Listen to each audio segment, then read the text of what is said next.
What's up everyone, welcome back to another video. Today I want to talk about color grading. I don't know about you, but I sometimes feel tired of my footage looking too clean and digital, and I find myself chasing the film look more and more. I just love how things like bloom, halation and film grain can completely transform your footage and give it a different feeling. So if you feel the same as me and you want to learn more on how to achieve the film look, then you're going to want to watch this video because I'm going to show you a powerful plugin that can completely transform any footage regardless of your skill level in color grading. Now, this plugin is called Dehancer, and full disclosure, they reached out to me a few days ago asking for a review in exchange for the plugin license. And their only demand was for me to be completely honest, and that is something that I respect. So obviously I said yes, and I'm gonna give you my honest opinion about this plugin. So I will show you how to use it in Davinci Resolve. I will show you the main features it has and if it's worth the big price tag that comes with it. If you're interested in any of their products, you can use my code FAB10 that gives you 10% in all products except the iOS app subscription, which I will also talk about in this video.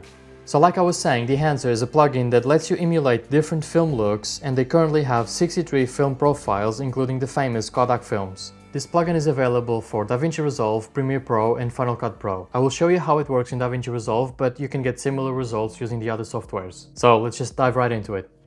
So to start using this plugin, it's very easy. All you have to do is open the color tab and then create a new node and then go to effects and search for Dehancer.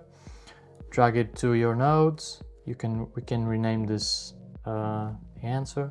And then here on the right side, you can see all the options we have that we can customize. So as you can see, this already changed the footage completely, but let's go through these options. So here on the input, you can change your color space you want to work with, or you can choose your own camera. Today I'm going to show you how to select your camera. This was shot on my Sony a7S III, so let's go through the profiles. Sony a7S III, and then this was shot in S-Log3 Gamma 3 Cine. And there you go. As you can see, this has completely changed the look. So here in this first tab, this is where you can color correct your image. You can change things like the exposure, the temperature, and even the tint. And you can also do the color correction using nodes in Davinci Resolve. I typically do that because I think Davinci Resolve gives me a bit more options to work with. But you can use these sliders as well. They work just fine. So let's just color correct this a bit. I'm gonna raise the exposure because I think this is too dark. The temperature, I like how it looks a bit warmer. And then the tint, I'll just leave like this for now. And then here in the film tab, this is where the magic happens. This is where you get to choose the film emulation you want to use. You have so many of them, Kodaks, Fujis, and a bunch of others. I do like how the Cine Steel 800T looks, so I'm gonna go for that. I think it has a nice look. And then moving on to the film developer, this is where you can control things like the contrast boost. You can give it more contrast. You can also give it more color. As you can see, the image becomes more saturated or less saturated depending on the look you want to go. I'm not going to push this too far because I think the contrast and the color, they look fine as of is right now. And then here on the film compression, you can change things like the white point, the tonal range, and as you can see, this affects the brighter parts of the image. If you check here on the scopes, you will see how the tonal range affects the highlights. As you can see, this makes me lose information there on the sky, and this makes me have information there, which is kind of what I prefer. I prefer to have information in the highlights when I can. So I'm just gonna leave this for now like this. And then here on expand, it lets you control the black point and the white point. You can crush your blacks if you want to, or raise them, and you can change the white point. I like how this looks right here. Just gonna crush the blacks a little bit more, maybe just raise the white point a bit more. That's it. And then here on print, this is where you can go for a more stylized look if you want. You can leave it on linear for a more neutral look, or if you want a more stylized look, you can go for something like the Kodak 2383 print film. For example, this is one that Christopher Nolan uses in some of his movies, and I think it looks good. Just gonna dial this down a bit. Contrast, it's too contrasty, so I'm gonna just lower this down a bit. Just playing around with the target white. But yeah, as you can see, this completely changes your image completely. So this is really personal preference. So I will leave it on for now just to show you how this really looks. Just play and see. This is really completely personal preference, really up to you. And then here, this is one of my favorite parts of the program. This is where you get to control the film grain, the halation, and the bloom. In terms of the fill grain, you get 8mm, 16, 35, and 65. Obviously, the lower millimeter you go, the more grain you will have.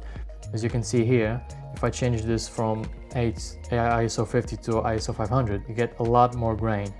I think this is too much for me, so I personally like either the 35-50, which is a lot less grain and it looks better in my opinion, or something like the 65. It's a lot less grain, it's more subtle, so this really just depends on the look you're going for, really. So I'm going to change this now for 35. It's a good middle ground for me. I like how it looks.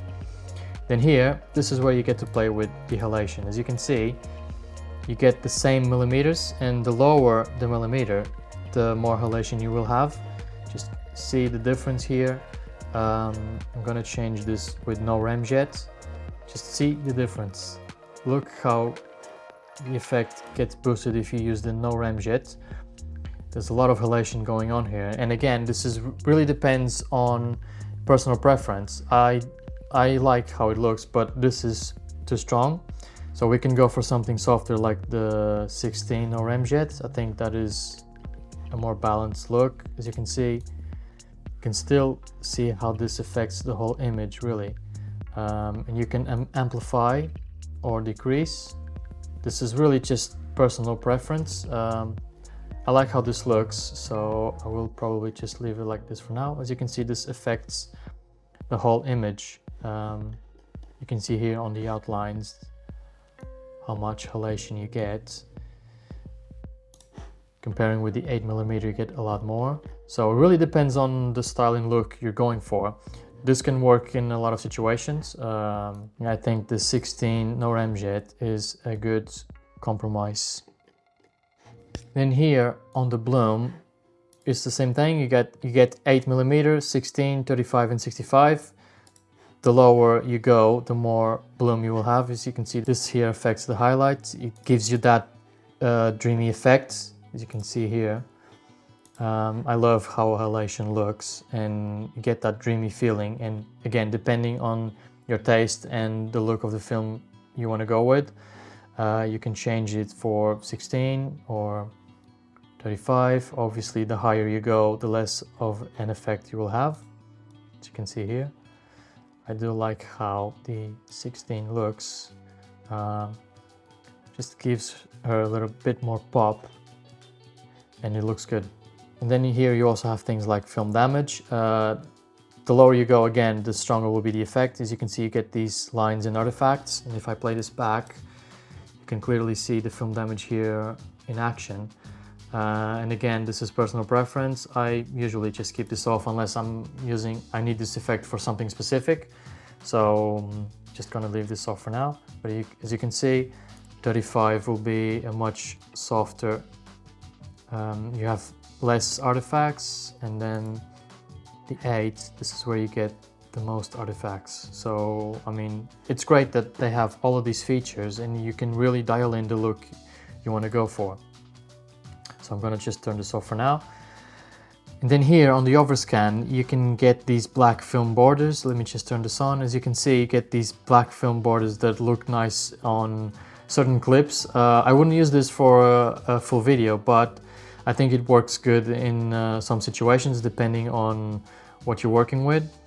And you can change things like the gate type, different sizes.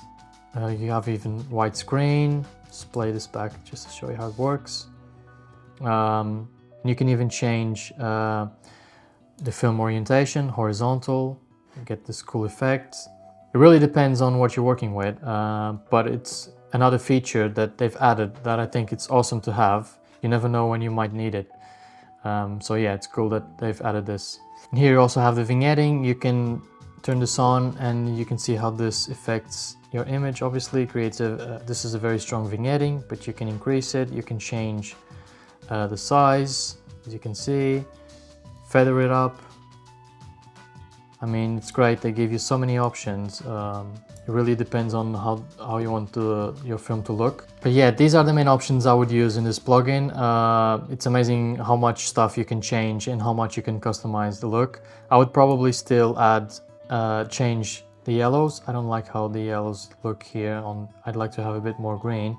So I would go down here to the U versus U, the curves, and I would make 2 points here and probably just push this more to the green side. As you can see, this already makes a huge difference. You don't have to use the Dehancer plugin for literally everything. You can combine this with the features of Davinci Resolve, which is great. You can just use things like the film grain, the halation, and the bloom, or you can fully customize the look in Dehancer. It's really up to you. So there you have it. These are the settings I would use to try and achieve a certain film look. Keep in mind that I don't have a deep understanding of color grading, and I still managed to achieve a film look that looks nice enough. It doesn't necessarily mean that it will be my final look, but this is just to show you the features that the plugin has and the changes you can make to your footage. Really, it just looks impressive. Like I mentioned in the beginning of the video, they also have an iOS app which gives you access to basically the same tools that you get on your editing software. You can fine-tune everything just as much as you can on your computer, which is mind-blowing to me. I did have some performance issues when playing back the video, but I do have an older iPhone with a battery needing service which throttles performance. So my guess is that the issue might lie there. So here comes the question, is this plugin worth it? In terms of drawbacks, I would say the main thing that will put me off would be the price. It costs $449 for lifetime access, and it is more expensive than a single license of the Davinci Resolve Studio. And the truth is, you can achieve similar looks by using the built-in tools in Davinci Resolve, but if you're someone that doesn't like the node workflow in color grading, or you really prefer using sliders, then this plugin, I think it's perfect. I do think it's a big investment, but in my opinion it's still worth it. And if you use other softwares like Final Cut Pro or Premiere Pro,